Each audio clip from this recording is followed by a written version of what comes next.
Good morning, everybody. Let's stand and let's do our opening song.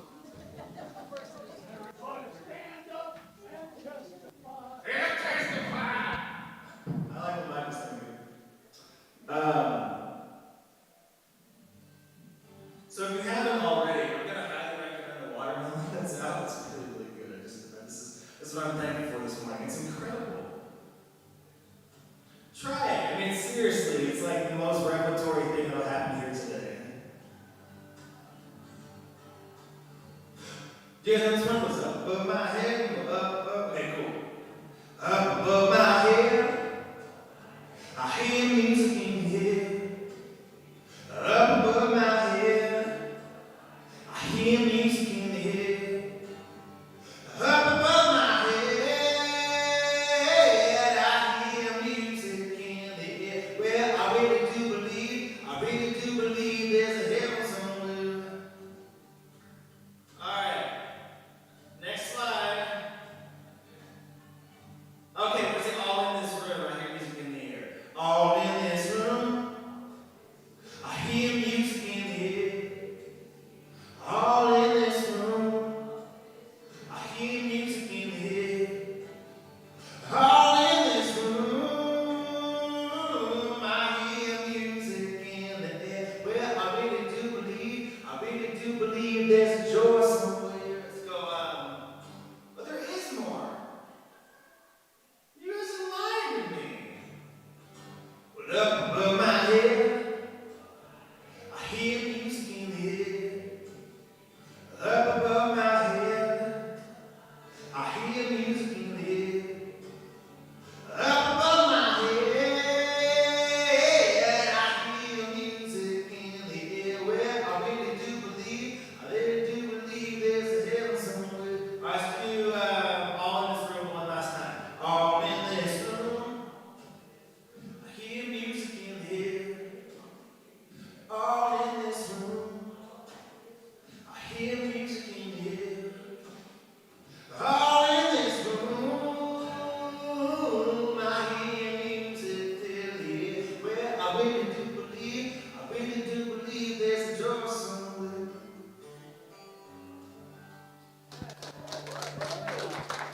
Say good morning to each other. Social distancing, like 6 feet apart.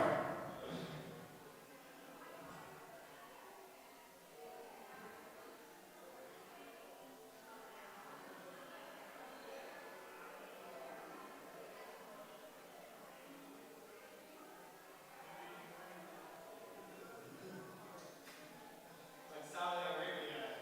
Dude, Jesus is so good.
I feel like we're going to get canceled for that thing at some point. All right, everybody, let's find our seats.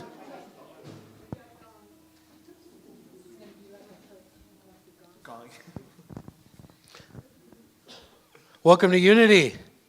If it's your first time here today, please drop off a blue info card in the basket. It'll go around later. We'd love to keep in touch with you, take you out to coffee, get to know you, see what brought you to us. All right. We're here to support you in affirmative prayer. You can ask a prayer partner who's in the room today. Please raise your hand, prayer partners. The prayer partners will be available at the Serenity Room after service if you're in need of prayer. You can also call 1-800-NOW-PRAY, and there's a prayer box over by the door, and your prayers will be held in confidence for 30 days. You can also contact the center here at 928-526-8893, and depending on the day, either Selina or I are available. Now I'd like to invite Steve Huffman up for our opening prayer. He's our prayer partner, minister search committee, musician, and our friend. Come on up, Steve. Thanks, Sean. Okay, so feel free to join me in a prayer here. If it's comfortable to close your eyes, do that.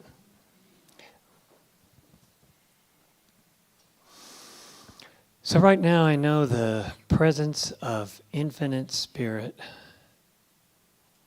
that life energy that lives and moves within each one of us as we walk our spiritual paths, sometimes separately and sometimes together as we are doing today. So we know that all of the music and the message, everything that happens today is conspiring for our highest good. So it is. Thank you, Steve. So now we're going to transition into prayers and gratitudes.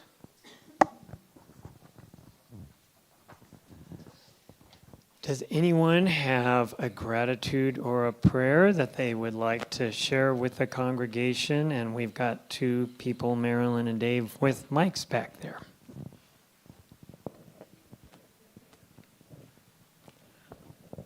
I am so glad to be totally over COVID. Grateful. Thank you for the prayer team's prayers. We are glad that you're through that as well. Well, I'm full of gratitude for everyone, my family from out of state, many of you, and friends from my neighborhood that came to the house last Sunday. And we are overwhelmed with food that everyone donated. It took Dave and I 2 hours to sort it, and we're thankful for that. And we're still in the process of distributing it to the Williams food banks. All right, and I was there, so I know it was a wonderful time.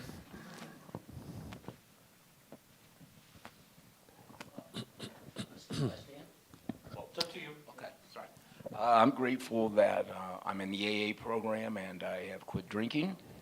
And thank you. And that I'm really able to enjoy my 14-year-old boy like I never have before. And I watched him in a tennis tournament yesterday, and he won the whole thing. All right. All right, and we're grateful that you've started that path and support AA. We have meetings here every night. I have a prayer request. Last weekend, I had an opportunity to be with my great-great-grandchildren couple I've never seen.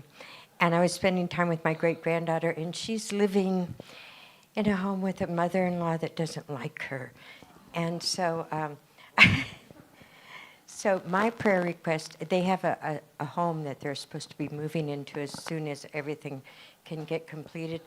And my prayer request is that it gets speeded up so they get in their home soon. And both the mother-in-law and her are feeling better because they're not around each other. Okay, and what are their names, Marilyn?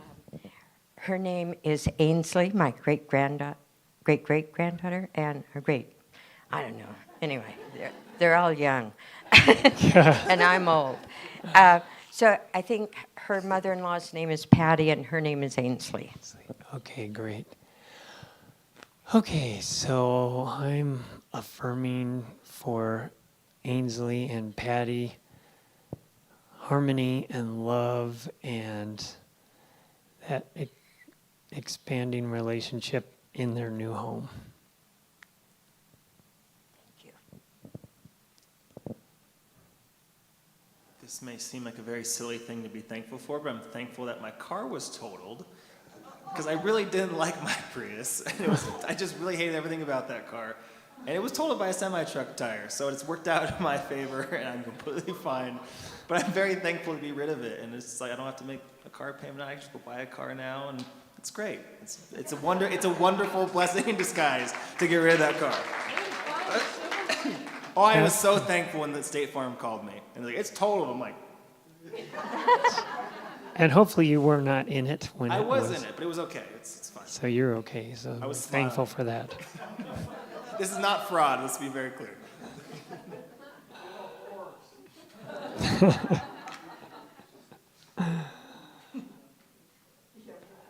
Okay, anyone else? Does that cover the bases? Okay, so we collectively affirm with you and those that you pray with and celebrate that the presence of God is in all things and is the one power. We know with you that God, the universe, spirit, whatever you call it, knows the details and is making it happen. We're grateful for the power of prayer and the good news spoken. So it is, and so we let it be. Thank you, Steve. Now let's bring up our PA, Trina. She's our murder mystery mastermind, musician, PA, and our friend. Thank you. I'm glad to be here today. And today, I read we were talking about negative thoughts. So I found a daily word that goes back to 1937. I don't know how many of you realize that, but it's daily word is like 100 years old. So this one goes, and I pay a nominal fee for full access to all of their archived daily words. I think it's like $20 a year. It's super cheap. Anyway, this one comes from March 14th, 1937. And I'm going to change a few of the pronouns, but otherwise it is as written all those years ago. The mind of God, now active in me, inspires me to give up negative thoughts and accept the thoughts of God. You lend your mind to the thinking of negative and averse thoughts, or else you think in conformity with divine mind. Thoughts of the mind of God are thoughts of wisdom, peace, joy, love, courage, health, and plenty. These thoughts are antidotes to negative thoughts. The mind of God is discovered through your own spiritual consciousness. Thinking Godward, you identify yourself with the mind of God. You unify yourself with such thoughts as will cause you to realize your oneness with the things of God. As we think of God, we think of that part of our nature which is like God. We think of our innate divinity. We realize that through spiritual thinking, we identify ourselves with the goodness of God. The mind of God is identical with the mind that God has given us. We may think contrary to God, but in the end, we need to give up negative thoughts and think only in harmony with God. And from Job chapter 23, verse 13, he is in one mind. 1937, isn't that amazing? That's how long these amazing thoughts and unity thoughts have been going. More than that. Oh, the unity principle. I have more to do. All right. So I did that. This happened the last time. We just want to jump right into that inspirational thought, don't we? Okay, so unity principle number 3. Let's say this together. Thoughts have creative power to determine events and attract experiences. And the short version, thoughts create things. Thank you, Trina. All right, Selina, you want to come up for just a second? Explain what we're doing. Okay, so we are going to do a quiet meditation today. Ryan's going to play music. Well, we are going to have Holy Now first, the song, right? And then we are going to go into just some quiet time. We'll just vamp. Yep. There we go.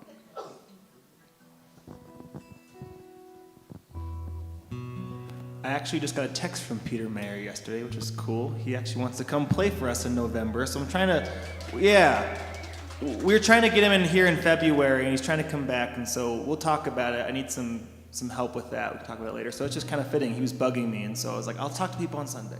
Just.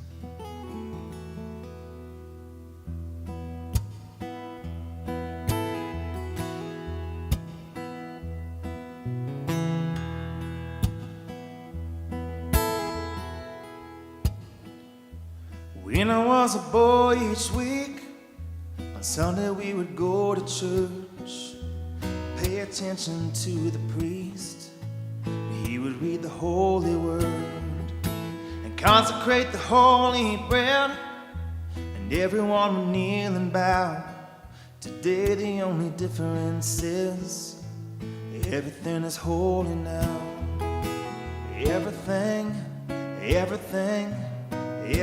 is holy now.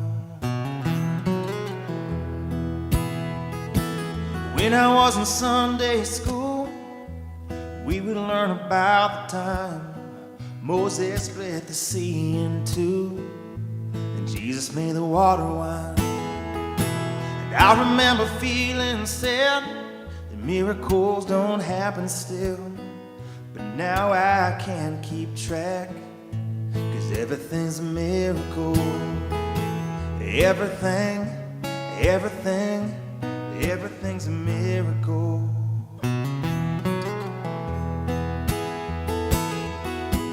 Wine from water is not so small, but even better magic trick is anything is here at all.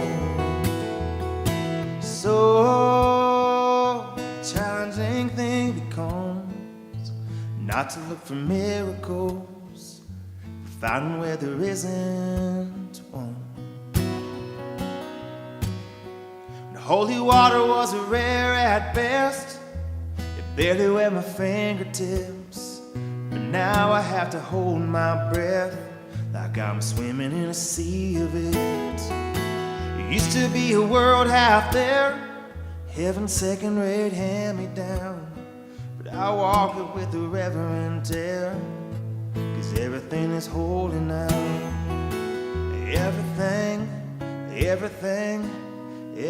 is holy now.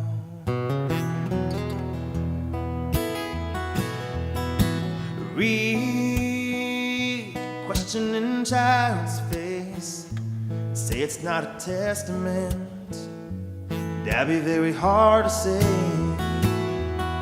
See another new morning come and say it's not a sacrament, I tell you that it can't be done. This morning outside I stood and saw a little red-winged bird shining like a burning bush and singing like a scripture verse. It made me want to bow my head. I remember when church let out, how things have changed since then, 'cause everything is holy now. Used to be a world half there, heaven's second-rate hand-me-down, but I walk it with a reverent air, 'cause everything is holy now. Everything is holy now.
turn this off.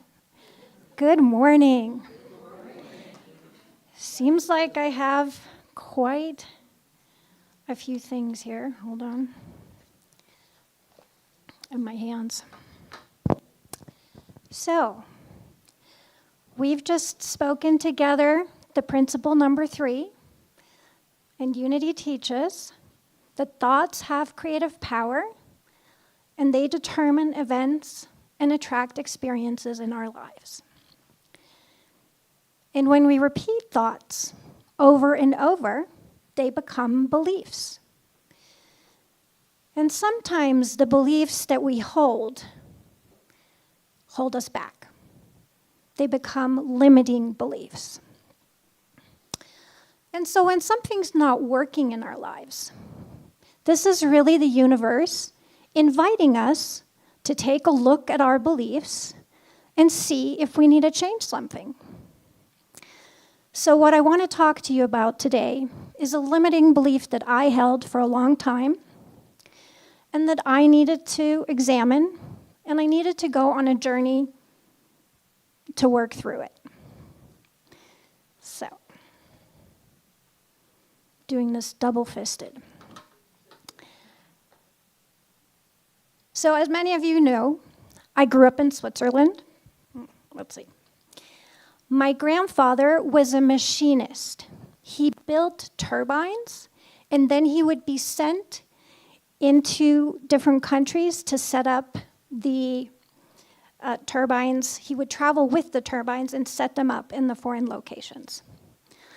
And I'm going into this family history a bit because we need to look at, it's tied to what I needed to examine. So in 1939, he was sent to Jaipur, India. And with the Second World War just breaking out, his company said, your family needs to go with you. We don't know how long you're going to be there, because we might need to have you there for the entire stay of the war. So they all hurried to pack their bags. And generally, when you go into a tropical country, you go through a series of vaccinations. But the last boat was leaving Venice, and they had to go because the borders were closing, and none of them got vaccinated. So within a few days of landing, my grandmother contracted dysentery. She actually recovered in a few weeks, but a month later, the entire family contracted typhoid. My grandfather and my mother were in the hospital for several weeks, but my grandmother was there for half a year, going in and out of consciousness. She was released after 6 months, but then for 2 years, she continued to have severe bouts of fever.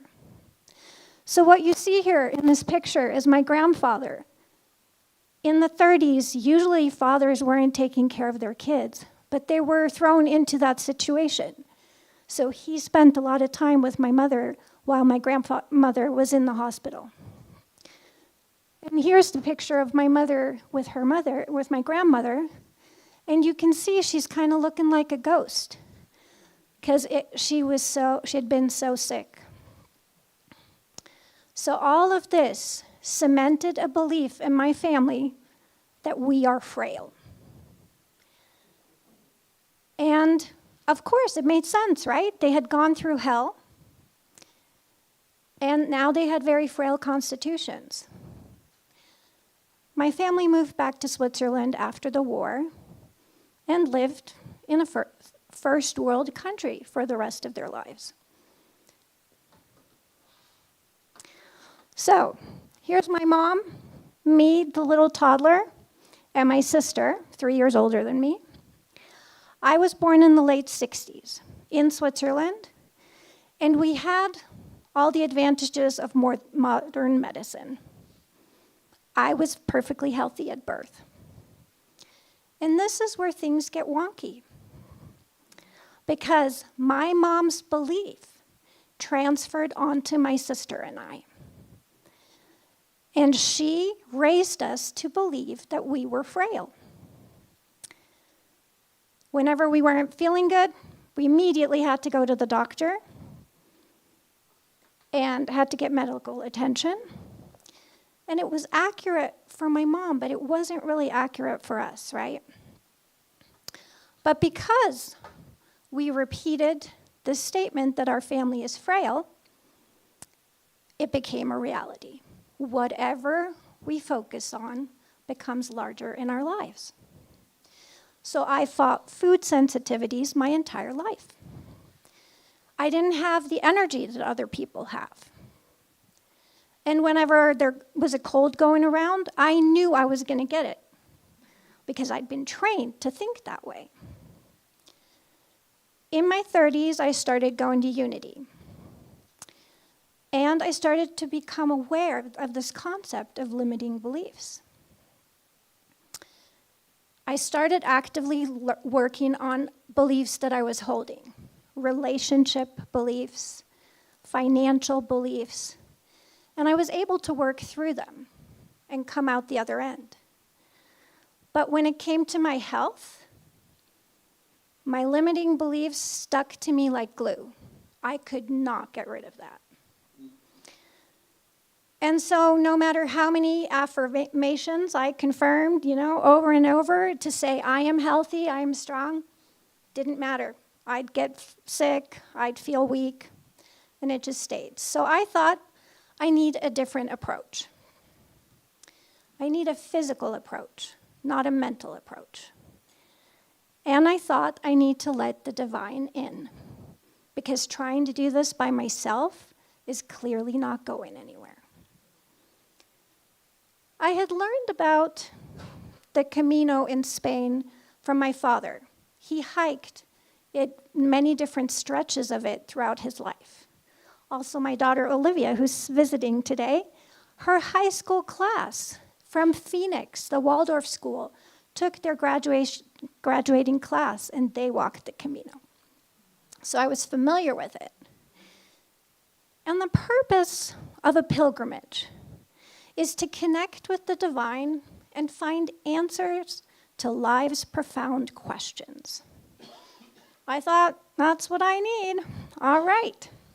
So I talked to my husband, Tom, who's visiting today too, and he was game to join me on this adventure. We researched what we needed to do, how to get there, and my sister, who was struggling with these same beliefs, and her partner, who lived in France, they joined us. So, first I want to clear up a few misconceptions that I've noticed that people have about the Camino.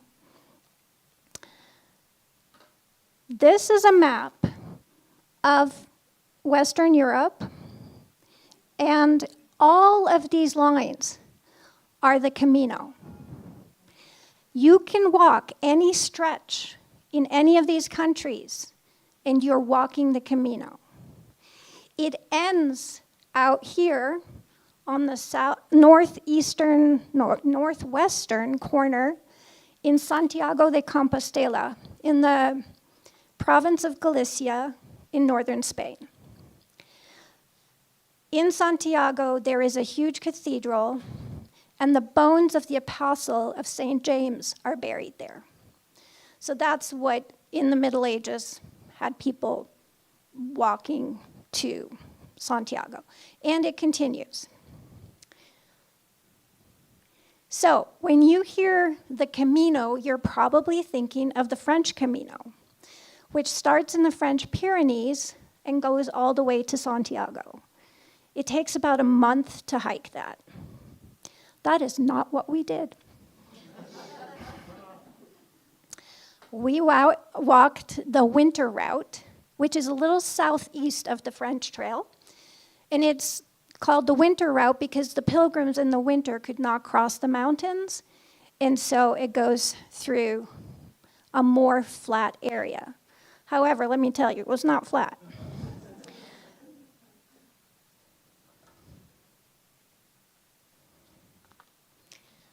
So, in order to officially, actually, let me stay on here. To officially walk the Camino, you have to walk 100 kilometers. So, on any of these trails, if you've walked 100 kilometers, you can say you've hiked the Camino. And that's roughly 60 miles. We walked 130 kilometers, which is roughly 80 miles. So, Tom and I trained every weekend for several months, walking in the woods out here in the desolate golf course when there was no snow. And the funny thing is, when you start doing spiritual work and you say, I want to change something, the universe says, really?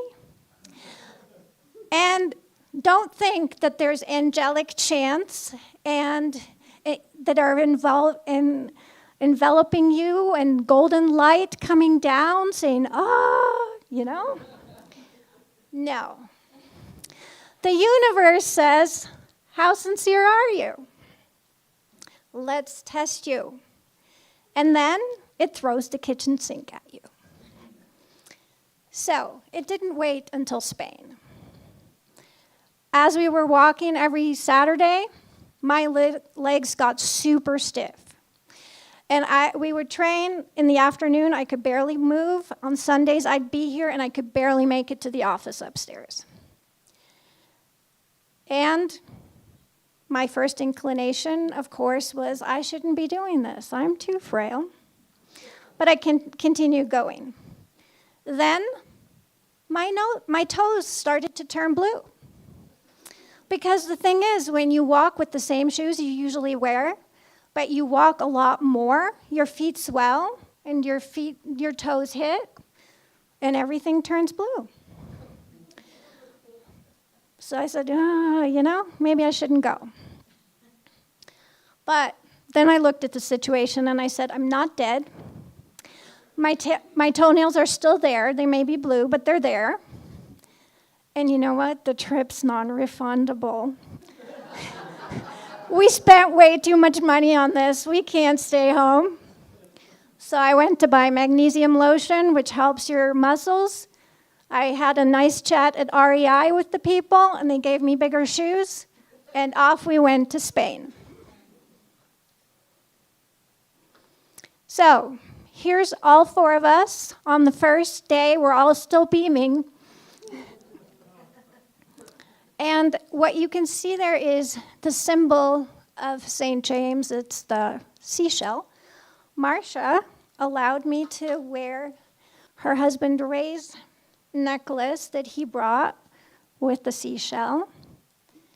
And here's also Ray's certificate that he got when he walked. He rode the bike. Yes. So he's with us here today in spirit as well. So when we got to Spain, I quickly learned that hiking, that I've been training for, was the least of my concerns. On the first day, I had been in menopause for many months. The universe said, well, let's see. On the first day we were to hike, I woke up, I got my period, and not just some, minor thing. No, I had a headache, I had cramps. And I sat up in my bed and I said, universe, I see you. You are trying to test me. I'm not going to back down. I found some Advil and we went on the hike. And I started to say this mantra, I can do this, I am strong and resilient. On the second day, we got up early because Tom and I are of the opinion that if you're going to go hike, you're going to go out before it gets hot, right? We're in Spain. So you'd think you're going to get on the road at 6 o'clock, right? And you're going to go and start your day. Well, we get downstairs and we had paid for breakfast. But we were in Spain. Nobody was up. breakfast was being served at 8:30. And so we had to wait. And then once we hiked to the next town, for the evening, we wanted to have our dinner.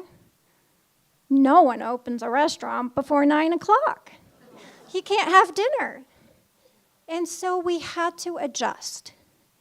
And the first 24 hours was difficult. But, when you want to let go of a belief, you have to become more flexible. And so this just asked us to expand. On the third day, I got a cold. And so did my sister and her partner. And it was a severe cold. And of course, my brain was like, oh my God, I'm going to have to go to the doctor. I'm going to have to take a day of rest. And I'm very good at going down all those rabbit holes because I've been trained all my life to do that. But our trip was set up that way that in the morning at 9 a.m., you left your suitcase down in the lobby, you had your breakfast, and you moved on to the next town, and your suitcase was going to be brought to the next hotel. You can't be hanging out and going to the doctor. So I'd brought an inhaler thinking that, this will help me, but it had actually expired. So it wasn't doing me any good. So I walked into the pharmacy with it, and I showed it to them and said, do you have anything that is even remotely the same? And they're like, yeah, absolutely. And this being a socialized country, $5. I got it, and I started feeling a whole lot better. And that's how the trip kept going. Every day there was something. It poured rain, no vegetables anywhere, no restaurants when we thought we were going to be able to, stop, and we had to ration our food. And a friend of mine had given me this heart for the trip. I put it in my pocket, and whenever things started getting difficult, I ran my fingers over it, I connected with the divine, and I repeated, I can do this, and I am strong and resilient. So the amazing thing that happened is when we stop giving attention to the things that bother us, we start to see the beauty around us. And this is what we were surrounded by. We saw endless fields of wildflowers, beautiful old villages with sleepy cats on the walls that were just kind of looking at us. What are you doing here? Friendly locals, they all wish you a buen camino. And we even walked through a vineyard, which is the picture with the river. There's all kinds of wineries, and they gave us free wine. We're giving free wine to the pilgrims. And the four of us had really lovely conversations. It's amazing what happens when for 10 days you just walk. Your entire speed just slows down, and you notice things that you never notice otherwise. And so slowly my thoughts started to shift. On the last day, both of my pinky toes were basically one huge blister. And in any other trail, any other situation, I would have given up. But I had a friend who told me, if this happens to you, use some lamb's wool and wrap it around your toes. So I did that, and I started walking. We had 15 miles to walk that day. And towards the end of the day, we all split up. We all were going at different paces. We all just kind of wanted to draw within. And so I get to the entrance of the town, and I'm thinking, okay, a little bit more. I can see the cathedral. It's this steep. So just imagine you've been walking 15 miles. The size of Flagstaff is a little bit smaller than Santiago. You get to the gates, so you get to downtown Flagstaff, but the cathedral's up where the hospital is. And up there, once you get there, you have to go find the little office that gives the certificate, because tomorrow it's going to be closed. So I walked up and I said to myself, you know what, you have no choice. Keep going. And so I did. I got up to that office and we all met up. And at the pilgrim's office, you get your certificate. Now, as you're walking through the countryside, the way you prove, and how the old pilgrims would have proved, is you get this passport and you get a stamp everywhere in each little town that you pass to prove that you've gone through it. Well, it used to be that you would go to the little church in town, but Spain is experiencing a little bit of a religious crisis, and most of the churches were closed. So we would go to the bar, and that's where we got the stamp. It was the only venues that were open. So, and what's amazing when you get to Santiago is that there's this elation in town. Everyone is smelly, hasn't showered in quite a while, and exhausted, but everyone is beaming. And there's this feeling of a party in town because everyone just has gone through this amazing journey. And that was just an incredible thing to be around. So as I was standing in front of the cathedral, this picture was actually taken the next day and it rained. But as I was standing in front of the cathedral, it dawned on me. Not only had I been able to walk a very long journey, but I could handle all that the universe threw at me in addition. And I could finally start to feel my inner grit. I'd gotten very uncomfortable, but I persevered. And that was a very new feeling. My belief of frailty had me looking for our answers on the outside.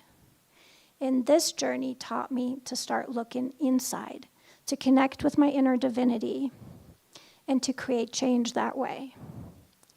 And maybe, just like my grandparents' long journey to first acquire this belief of weakness, I had to take a long journey to let it go. So, I don't think it's necessary to take far-flung trips to heal your beliefs. A good portion of my healing already started in the woods of Flagstaff. But what I know that it takes, and I can say this after taking this journey and after having worked with a lot of clients through limiting beliefs, is that we need to invite the divine into that journey and trust that it supports us. We need to be willing to honestly look at what's holding us back. And we need to be willing to become uncomfortable so that we can look at new perspectives. My health hasn't magically changed. The universe keeps sending lessons. But what I've gained is an inner resilience. I first remember that I'm strong when I feel like I'm getting sick. I connect to my inner divinity and I listen for guidance. And when I do that, I can step beyond my limiting beliefs and I can really create the abundant life that I want to live. Thank you.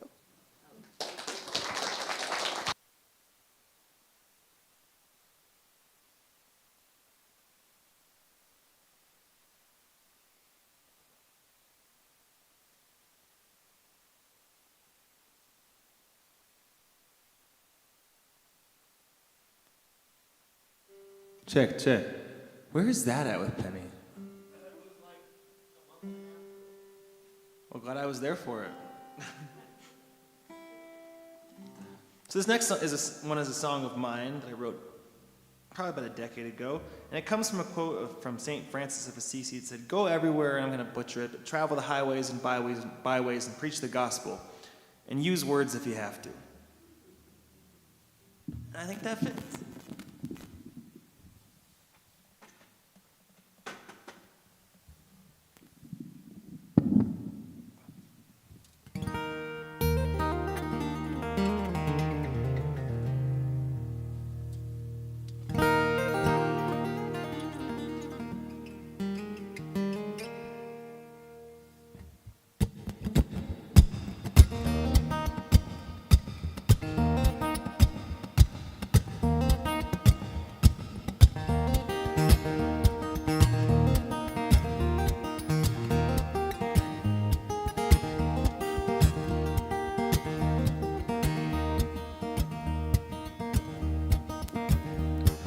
An open heart and a steadfast ear is a safe place to land. When your empty light comes on and you've done all you can, though you may have doubt and fear, you are always welcome here. Though you may have been lost, these arms mean you're found. And all I can see is what you can be, all you really need is a friend.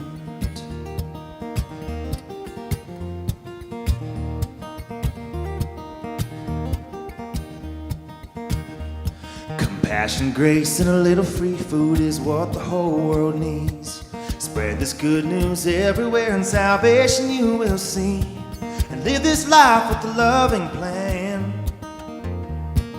Then the kingdom will be at hand. All I can see is what you can be, all you really need is a friend.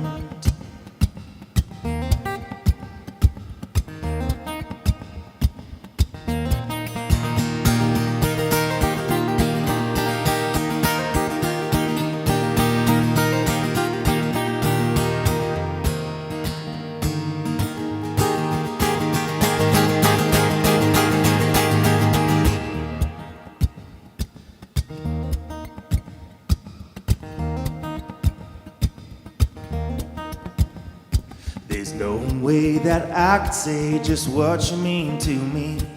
But watch the actions of my heart and maybe you will see.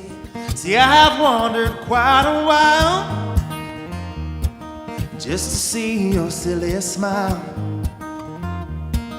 All I can see is what you can be and all you really need. All I can see is what you can be and all you really need is a friend.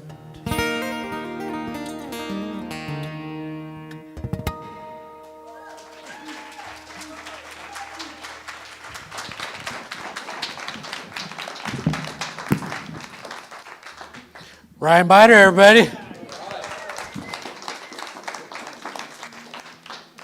All right, let's prepare for our celebration of abundance. If I could get my basket folks up here. Your basket cases? And hey, look at that. Our board basket blessed is already up here. Good morning, everybody. And our board consciousness today is about abundance. We are an abundant and thriving community. We release our limitation and give from abundance. We are abundant. Thank you, Spirit. Go forth. I'm here to remind you about ways to give. You can participate in abundance giving here in the room today. Checks and cash are welcome. Zelle payments can go to unityoflagstaff1@gmail.com, or you can mail your gifts to P.O. Box 1740, Flagstaff, Arizona 86002. And as always, Unity of Flagstaff is made possible by viewers like you. Thank you. Wish list and needs board. We still got some stuff out on the needs board. The only thing that didn't make it on there is our poor mic stands are starting to fall apart. So I looked up some pricing to order a couple of new ones, and I need $50 to get 2 new ones to replace ours that are breaking. I have more recommendations for that. Okay. Anyways, announcements. We got Journaling Magic coming up on Tuesday, August 19th, 1 p.m. If you haven't signed up, please do. The link to sign up is in the newsletter. Unity Rideshare. We still need folks to be available to give rides. And if you do need a ride, we need to know. So, again, this is also in the newsletter if you'd like to sign up. Or catch Selina. She's in the room today. All right, I'm going to invite up a very special guest. I've also been informed that this is not a murder mystery dinner, so that's my bad. Well, hi. I'm Miss Minnie Money. So a couple of years ago in Deadwood, we were all visiting here and hanging out and having a poker tournament when a murder happened.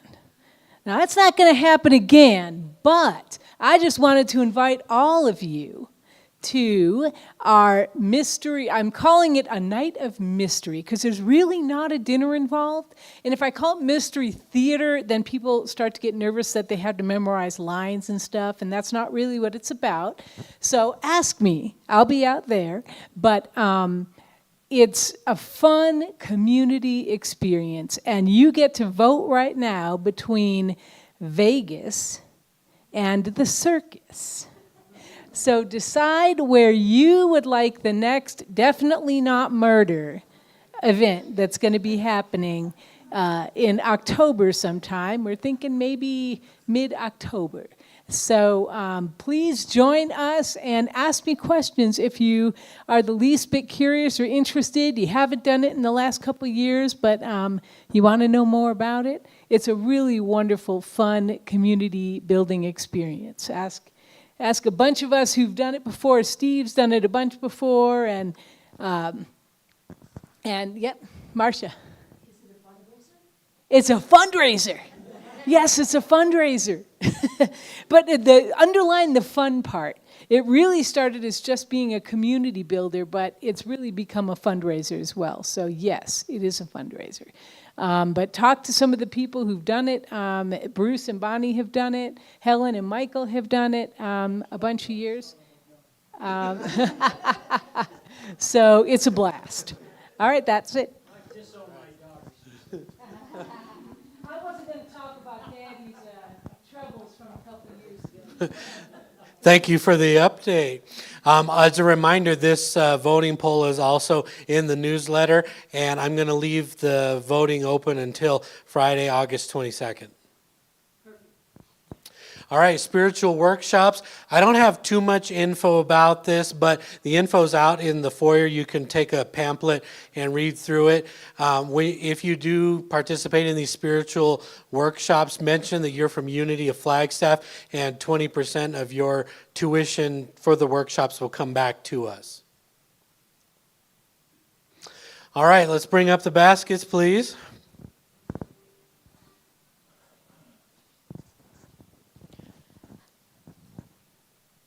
Thank you for this bounty. Thank you for this community. Thank you for the good we do and will do. We are joy-filled, and so it is. Thank you both. All right, let's stand and let's close out with Up Above My Head.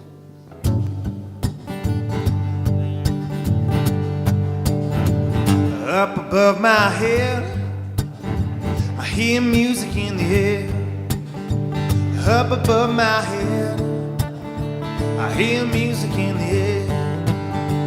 Up above my head, I hear music in the air. Well, I really do believe there's a heaven somewhere. All in this room, all in this room, I hear music in the air. All in this room, I hear music in the air. All in this room, I hear music in the air. Well, I really do believe there's a heaven somewhere.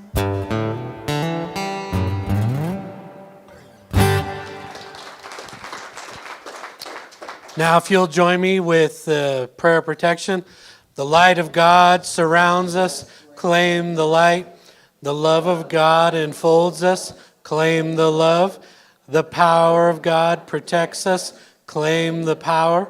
The presence of God watches over us. Claim the presence. Wherever we are, God is, and all is well. Create an amazing week, everybody. Go ahead and leave the chairs on the floor. And if you'd like to help us clean up the foyer and hospitality, we'd appreciate some extra hands. Thank you.